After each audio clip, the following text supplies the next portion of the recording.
ஒரு குட்டி கதை சொல்லிட்டா, வின்னிபெக் கீழ் நகரத்தை நம்ம தமிழரசனை சுத்தி காட்டுறது நம்மள கூட்டு போனாப்பல. டொரானோ, கியூபெக், ஆட்டவா இந்த மாதிரி கீழ் நகரங்களுக்கு தான் நான் போன பழக்கம் இருக்கு. ஆனா இதான் முதல் தடவை வின்னிபெக் கீழ் நகரம் போறது. அங்க த ஃபோர்க்ஸ் அப்படின்னு ஒரு இடம் இருக்குது. இது வந்து தேசிய வரலாற்று சிறப்பு மிக்க இடம். அங்க ஒரு புகைப்படத்தை எடுத்துட்டு பக்கத்துல பார்த்தா நம்ம தாத்தா இருக்கிறா போல.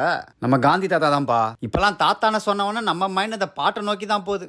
இந்த ஃபோர்க்ஸ் அப்படின்றது ரெண்டு நதி கலக்கிற ஒரு இடம். அதாவது சிவப்பு நதியும் அசினி போயின் நதியும் ஒன்னா கலக்கிற இடம். இதுல வந்து கிட்டத்தட்ட 6000 வருஷமா இங்க வந்து வணிகம் பண்ணிருக்காங்க. இப்படி மணிட்டோபாவின் மனித சின்னமா கை காட்டி நிக்கிறார்ல நம்ம அண்ணன், இதுதான் அந்த சிவப்பு நதியும் அசினி போயின் நதியும் வந்து கலக்கிற இடம்பா. கிட்டத்தட்ட 30-40 வருஷத்துக்கு முன்னாடி இந்த இடத்த ஒரு சந்திப்பிடமா மாத்திட்டாங்க. அதாவது உணவு கூடங்கள், வணிக வளாகங்கள், அருங்காட்சியகம், பூங்கா, இந்த மாதிரி நிறைய விஷயங்கள் இங்க இருக்குது. அதெல்லாம் பார்த்துட்டு வெளியில வந்தா இந்த முன்பக்கம் நவீன நாயகனா இருக்கிற இந்த அருங்காட்சியகம் பின்பக்கம் பழைய பஞ்சாங்கமா இருந்துச்சு. அதை அசந்து பார்த்துட்டு வின்னிபெக் கீழ் நகர வீதிய வாகனத்துல வலம் வந்தோம். சும்மா சொல்லக்கூடாது, வின்னிபெக் கட்டடங்களும் விண்ண தொடர அளவுக்கு இருக்குதுப்பா.